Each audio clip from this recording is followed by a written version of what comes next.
Hi friends, and welcome back to my channel.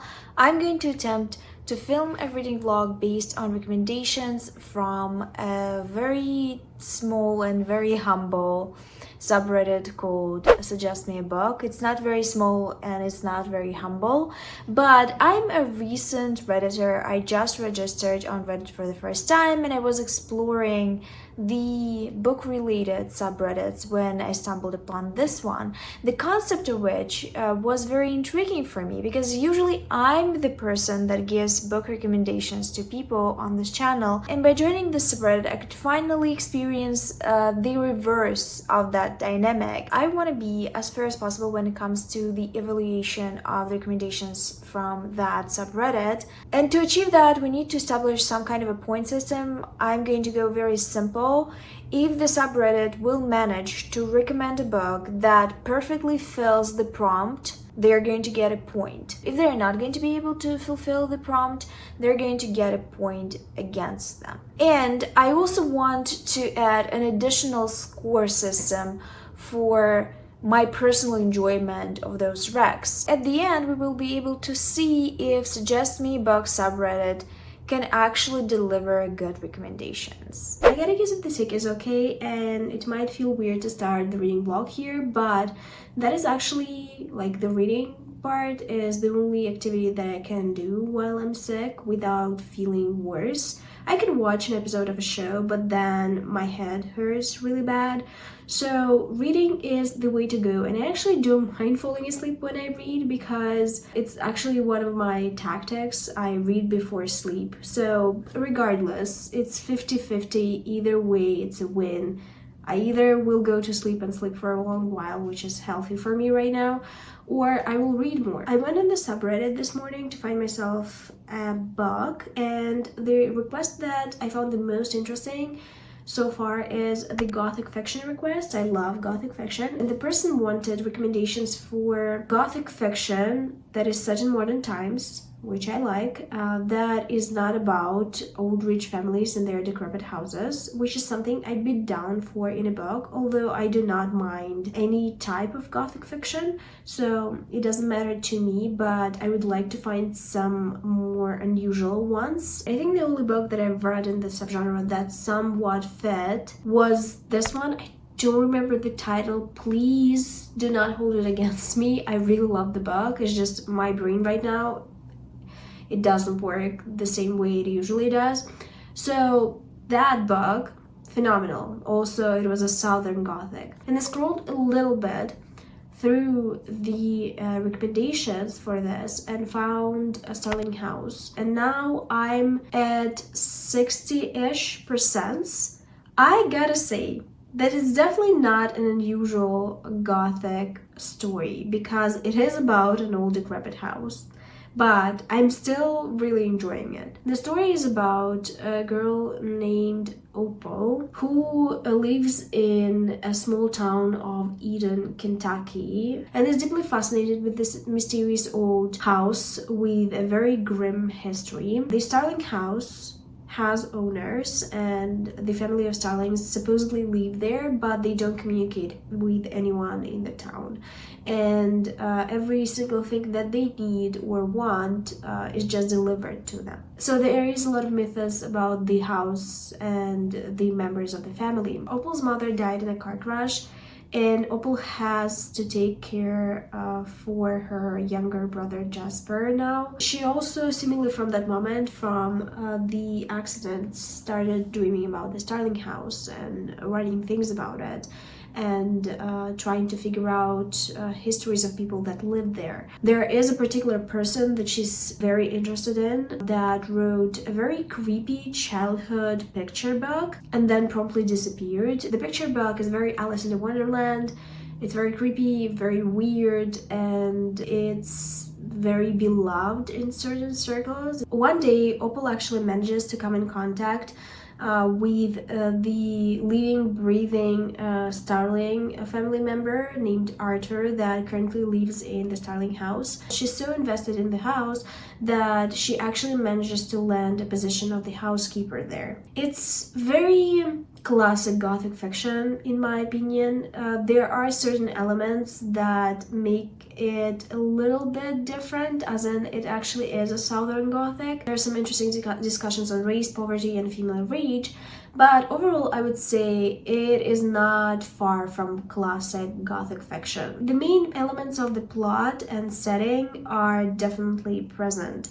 I really enjoy this though. As I said, I'm not particularly picky when it comes to Gothic fiction. I actually enjoy classic Gothic fiction. Arthur is not a particularly interesting character for me personally. He also has a point of view. I just find Opal much more complex. I also really enjoy her relationship with her brother. It's definitely a very heartwarming dynamic to add to the story. Nothing was particularly surprising or shocking for me, but it's definitely not a Gothic fiction staple. After all, it's not a thriller or a mystery. There's definitely some suspense to Gothic fiction, but it's gradual. The atmosphere definitely plays a big part in establishing the horror elements. I'm going to go eat my pho because that's the thing that I always eat when I get sick. I'm so excruciatingly bored, not by the bug, but just by my existence at the moment. I'm still a little sick and I don't go out as much. I go out as little as possible to finally beat this. So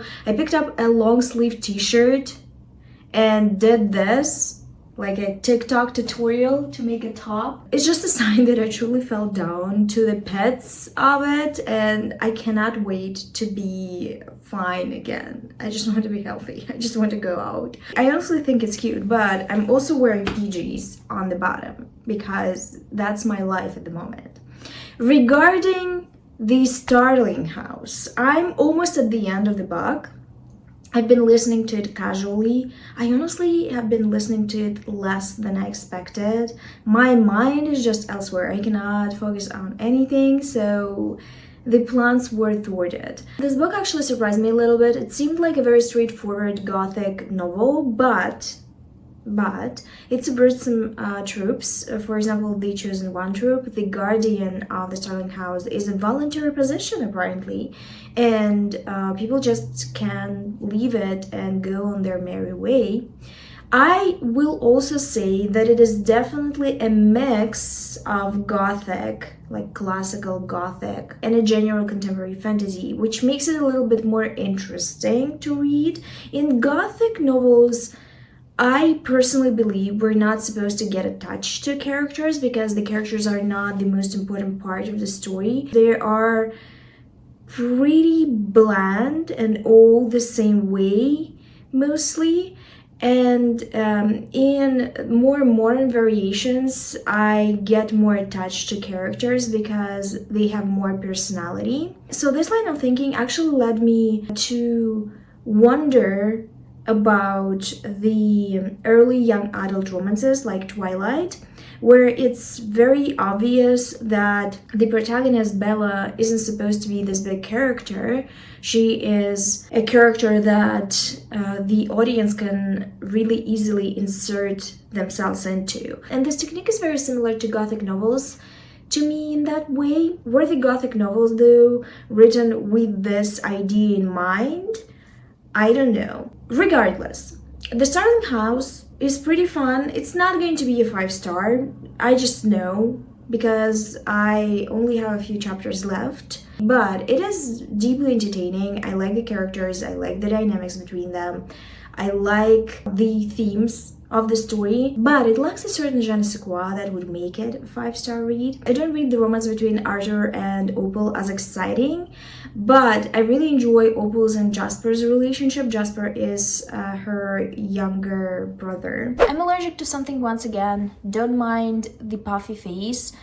I'm here to talk about the Starling house, which I actually finished and generally really enjoyed. I gave it 4 stars. It was a blend of newer stuff and classic Gothic tropes and archetypes, which I personally enjoy. I don't think that this recommendation perfectly fit the requests of the person in the post, but it perfectly satisfied me because I do like a Gothic novel about a rich family that owns a house. I'm a very easy person to please when it comes to this genre. I immediately jumped back and tried to find a book that would suit me, and I stumbled upon a request for Women Bite Back, for I support women's rights and I support women's wrongs types of books, which tend to be one of my favorites types of books, and I will talk a little bit more why. So there were many lists and many recommendations for this trope. I don't know if we can call it a trope type of book, and I decided to go with someone that I've read before and I know I love, Layne Fargo. I picked up Temper by Layne Fargo, and so far I'm very intrigued by it. It's about a protagonist named Kira who has not had her break out yet as an actress but really wants to be a famous one, I guess. So she decides to audition for a role alongside a very peculiar, very known in the circles actor and director. She notices that he pays a lot of attention to her, sexual attention, and wants to exploit it, but at the end kicked out because there is a second woman that does the casting for the show. She goes to a pub with her flatmate and best friend to talk about the audition and how much of a failure it was, and they accidentally meet up a guy from their past who's also an actor, and he tells them that this guy, the director guy, is a big trouble, he's horrible, and that he has dated him and this guy completely ruined his life. I suspect the story is going to be about the protagonist getting into a relationship with this man and experiencing the consequences firsthand. There's also a second woman, the casting director, that was in the room as well. She also has a point of view, and I am yet to understand who is she.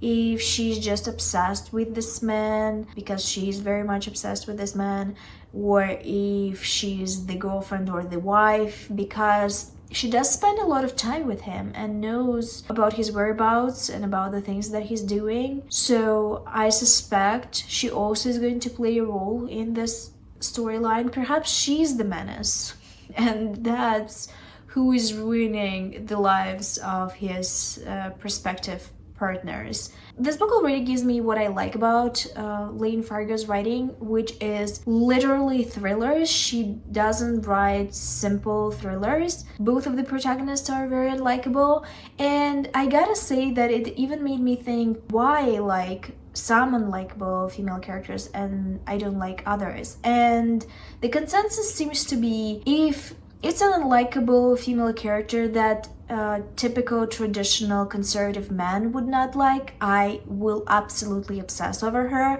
If she is a 𝕊𝕆ℙ𝕀𝔸𝕃, then I will hate her. I'm back because I finally finished reading Temper by Layne Fargo. I'm also currently on my lunch break. Look at this pretty lunch. I craved shrimp, so I made some teriyaki shrimp. The problem is I've put a bit too much ginger. I was a bit over-enthusiastic with it, and I had to refry it with some more sugar and water. Hopefully it's good. We don't know yet, but it was edible before that, but it wasn't the quality that I tend to expect from myself, so I had to remake it. Temper by Layne Fargo. Let's talk about it. It is one messy novel. I do not know what to give it, 3 or 4 stars, because it genuinely felt very long, and I had to finish it on audio. But I actually really liked how fucked up it was and how intricate this innate fucked upness of this novel was. The other, her more popular novel, is a bit more fast-paced. This one requires a lot more patience. All the story elements do make sense at the end, they click, and the novel becomes cohesive, because for a while this novel felt like that picture of multiple Spider-Mans pointing at each other. So many characters in this novel are intertwined. Characters from the past, characters from the present. The theater community is just really small. So it makes sense but at the same time, my mind was whirling, trying to figure out how these people connect with each other, because the novel doesn't reveal it up until the very last moment. There is a lot of tension in this novel, and you expect things to become dark very quickly, but it does take a lot of time. I would have given it a 3-star if not for that ending. The ending pulled it all together, and honestly, it's just very satisfying because I hated Mal, and for a while thought that all the women in his life and all the men in his life, because this book is very much bisexual. It is bisexual with a capital B, because almost everyone in this book is bisexual, which was kind of fun. I have not encountered any books where most characters are bi. This book could have been shorter, but the ending really did it for me, so I'm going to give it 4 stars. By the way, my speculations about these 2 women were wrong, at least about Jo. Jo, the woman that co-owned the theater with Mal, wasn't actually his wife. They were co-workers, best friends, they were very codependent, also very jealous professionally of each other, and Mal was domineering in this relationship. Jo wanted him sexually and romantically, and also at the same time hated him. It was very interesting. It also had a mirror to this relationship, because Kira and her flatmate Steven, I think his name is Steven, had a similar dynamic. It was a bit less toxic, excuse the car. It was a little bit less toxic, but they were friends with benefits, and they were definitely very codependent. And when Spencer, I think he's Spencer. I do not remember male names. Regardless, when Spencer found a boyfriend and started spending a lot of time with him and started putting him first, that's where the jealousy came in. It was so interesting. So we basically have these 2 couples that are not couples, and we also have a third mirror in form of the screenplay, the play that Kira auditioned for and got the role for, and that she's playing in with Mal, where they role-playing on stage Jo's and Mal's relationship in some way. It was very interesting, but it's one of those novels that definitely require patience and definitely requires a reader that is more character focused and is willing to give the novel time to develop. It reminds me of a type of movie that I enjoy. It's a European indie about some fucked up dynamic. So at the end of the day, I give Temper 4 stars, honestly, for that ending alone. And I think it was a very successful recommendation for the female rage prompt. I wanted to suggest me a book Reddit community again with my grubby hands, and I found a very interesting prompt asking for a book with a trope that I personally love, the Deal with the Devil or Deal with the Demon trope. And the book that caught my eye was, I do remember the title, so let me check.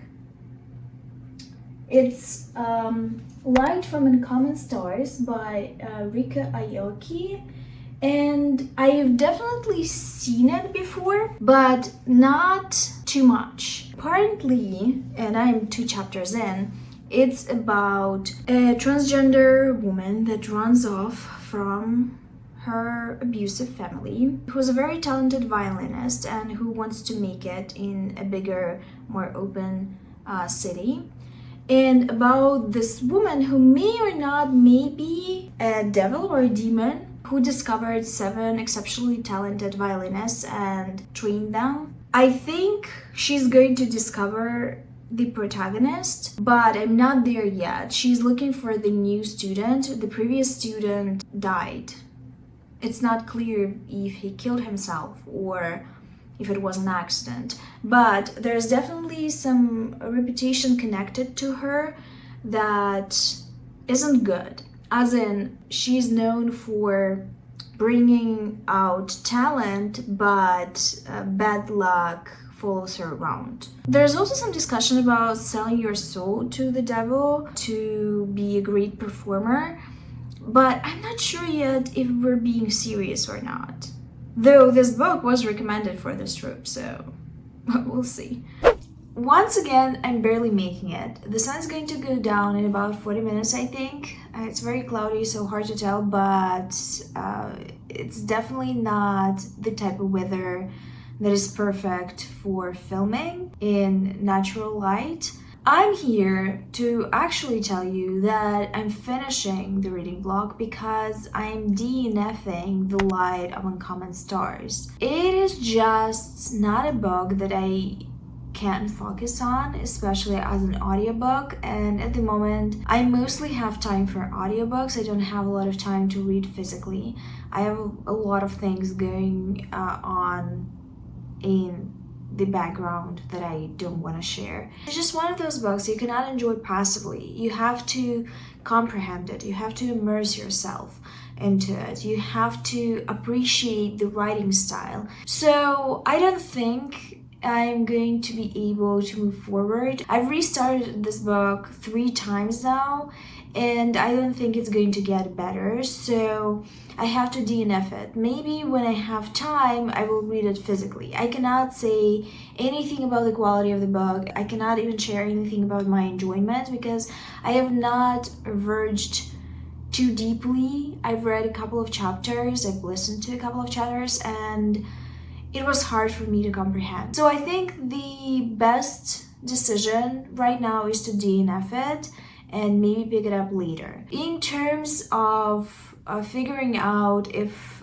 this subreddit can actually give me good recommendations, I think neither side gets a point. So at the end, we're left with 1 versus 1, as in one recommendation was great and I enjoyed it, and the second recommendation wasn't particularly good for the prompt, but I also loved it. So it's 1 versus 1, but in terms of my personal enjoyment and the subreddit catering to my taste specifically, I would say it's 2 versus 0 because the 2 books that I've actually read I enjoyed. In the comment section, tell me if you are a Redditor and which subreddits you like, if you follow any book-related subreddits. If you read any of the books and you have opinions on them, also tell me about it in the comments down below. And if you reached this point of the video, leave a red or an orange emoji for Reddit. On this note, thank you for watching this video. I hope you enjoyed it. I will see you soon with another one, but until then,